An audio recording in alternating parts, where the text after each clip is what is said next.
Hello, welcome back to my channel. বন্ধুরা, আশা করি প্রত্যেকে তোমরা ভালো আছো। আর তো দেখতেই পাচ্ছ কুচবিহার গেট। গতকাল তোমাদেরকে রাজ দেখিয়েছি।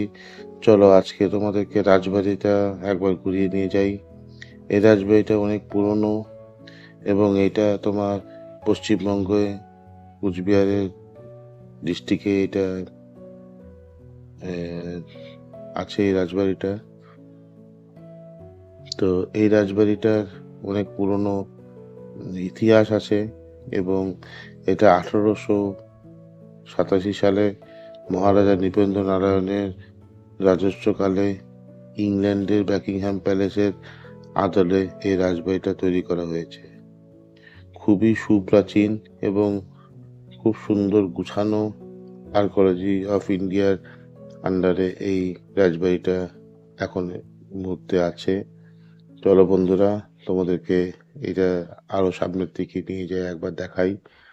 এবং খুবই সুন্দর এই যে সবুজের মাঝখানটা চিরে রাজবাড়ির লাল একটা রাজবাড়ির সামনে এসে পৌঁছালাম।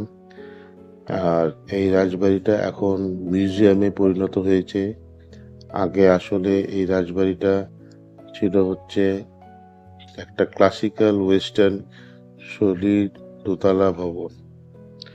এই যে সেই গেট যেটাতে আমাদের মহারাজা নৃপেন্দ্র নারায়ণ যাওয়া আসা করতেন, এখন এটা মিউজিয়ামে পরিণত হয়েছে এবং মিউজিয়ামের সময় দেখতেই পাচ্ছ তোমরা 10টা থেকে 5টা, শুক্রবার শুধু বন্ধ থাকে। চলো একবার ভিতরটা দেখাই। দেখো, এটা হচ্ছে দরবার রুম, যেখানে রাজবাড়িতে রাজা বসতেন এবং এটা তার এমব্লেম, মানে এইটা তার হচ্ছে প্যাটার্ন যেটাতে তার থাকতো। এটা হচ্ছে মেন এন্ট্রেন্স দরজা। এখন আমরা পুরো ভিতরটা অল্প করে ঘুরবো। এটা দোতলা থেকে তোমাদেরকে ভিডিওটার পর দেখাচ্ছি। দেখো দোতলা থেকে কি সুন্দর পরিকাঠামোটা আছে, কত সুন্দর সাজানো গুছিয়ে রাখা আছে।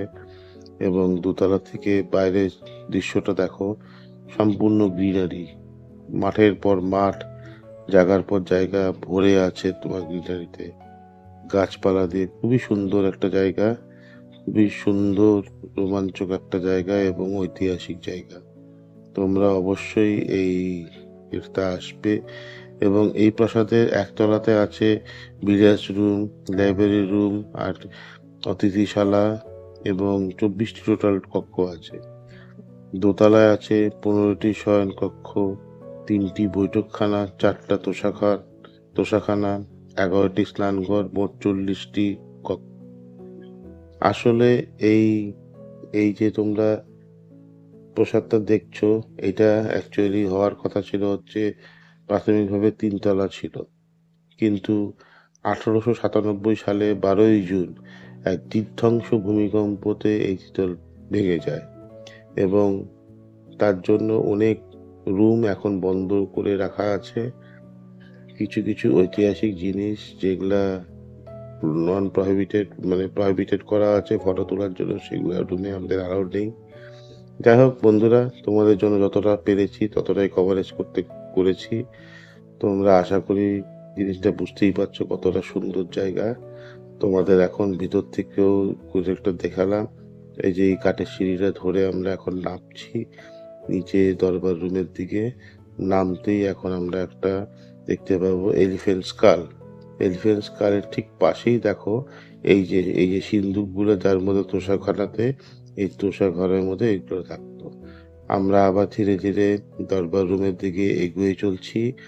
এই সেই দরবার রুম যেখানে কিনা নৃপেন্দ্র নারায়ণ মহারাজ তিনি বসতেন এবং তা সে বিচার করতেন। তো দেখো গম্বুজটা ভিতরে একরকম, বাইরটা একরকম। ভিতর থেকে বাইরের থেকে বোঝা যায় না যে ভিতরে এত আলোকিত জায়গা আছে। ওই দেখো তোমাদেরকে তার একটা ফটো দেখাচ্ছি, কার্পেট পেতে মাঝখানে কি করে সে কি সুন্দর করে বসতেন এবং তার প্রাসাদে বসে সে তার স্বাধীনভাবে তার বিচার দিতেন। তো সত্যি খুব সুন্দর একটা রোমান্টিক জায়গা। দেখো তোমাদের এইটা দেখাচ্ছি, বাইকটা দেখো কি সুন্দর আদলে জিনিসটা করা আছে, বাকিংহাম প্যালেসের আদলে এই প্রাসাদটা তৈরি করা আছে। তো সম্পূর্ণ গ্রিনারি একটা জায়গা, ফটোজেনিক জায়গা। এবং দেখো, তোমাদের সাইটটাও দেখাচ্ছি। তোমরা নভেম্বর মাসে প্ল্যান করো কুচবিহারে আসার জন্য।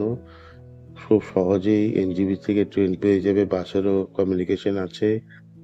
কুচবিহারে তোমরা নভেম্বর মাসে রাস পূর্ণিমার সময় আসলে একবারে রাস পূর্ণিমা তোমরা মদনমোহন মন্দিরও ঘুরে যেতে পারবে, এবং এই সুন্দর সুন্দর একটা তোমরা রাজবাড়ির যে সৌন্দর্যটা সেটাকেও দর্শন করে যেতে পারবে। চলো তোমাদেরকে এখন একটা পজিশন দেখাই, যেখান থেকে কিনা তোমার হচ্ছে এই এইটা হচ্ছে সেলফি পয়েন্ট। এখান থেকে বসে সম্পূর্ণ রাজবাড়িটা দেখো কভার হচ্ছে। এই জায়গাটা কিন্তু মনে রেখো, এবং এই জায়গাটা তোমরা অবশ্যই আসবে। চলো, আমরা এখন আগে মাঝখান দিয়ে এসেছিলাম, এখন আমরা দিঘির পাশ দিয়ে সাইড দিয়ে যে রাস্তা আছে বানানো, সেই রাস্তাটা সবুজ মাঠ চিরে আমরা হেঁটে চলছি। খুবই সুন্দর জায়গা, যেখান থেকে তুমি তাকাও না কেন দুদিকেই শুধু গ্রিনারি এবং গ্রিনারি। মনটা জুড়িয়ে যাবে, মনে হবে তুমি যেন একটা আলাদা জগতে। দেখো কি সুন্দর একটা রাস্তা, একদম স্থির, নিরিবিলি, নিস্তব্ধ, স্নিগ্ধ একটা পরিবেশ। তো তোমরা এই জায়গাটা অবশ্যই এক্সপ্লোর করবে। উত্তরবঙ্গে অনেকেই আসে, অনেকে দার্জিলিং, গ্যাংটক এগুলো ঘুরে চলে যায়, কিন্তু এইসব ঐতিহাসিক যে জায়গাগুলো আছে, যেগুলো আর্কিওলজি ডিপার্টমেন্ট অফ ইন্ডিয়া সংকলিত রেখেছে, দেখো কত বড় একটা দিঘি। এই দিঘিটা ঠিক আমরা পাশে, আমরা ধীরে ধীরে আমরা অনেকটা দূরে চলে এসেছি আমাদের এই রাজার প্রাসাদের থেকে, তাও যেন মনটা টানছে। দেখো, যেই অ্যাঙ্গেল থেকে তুমি ফটো নাও না কেন রাজবাড়িটা তুমি কমপ্লিটলি পেতে পাবে, এবং উইথ গ্রিনারি সম্পূর্ণটা ভরে আছে। এইটাই হচ্ছে মাহাত্ম্য। দেখো, ওই দিঘির পাশ থেকে যে ফটো নেওয়া আছে, তাতে তোমরা বুঝতেই পারছো কি পরিমাণে সৌন্দর্য এই জিনিসটা বুঝিয়ে রাখছে। তো যাই হোক, এখন আমরা দোবাস ফেন্সিং ওয়ালের সামনে চলে এসেছি, বুঝতেই পারছো। এখন প্রায় আমাদের বেরোনোর সময় হয়ে এসছে বন্ধুরা। যাক, তোমাদের আশা করি ভিডিওটা ভালো লেগে থাকলে পরে লাইক, শেয়ার ও সাবস্ক্রাইব করো। এবং তোমরা কুচবিহারে আসলে পরে রাজবাড়ি অবশ্যই তোমরা এসে একবার দেখে যেও। এবং মাত্র 25 টাকা করে টিকিট আছে, টিকিটের ব্যবস্থাও আছে। তো বন্ধুরা, আশা করি তোমরা খুব এনজয় করলে। তো তোমাদের জন্য যতটুকু পেরেছি ততটাই তুলে ধরেছি, এবং লাইক ও সাবস্ক্রাইব করো। ভালো থেকো বন্ধুরা, চলো বাই, টেক কেয়ার।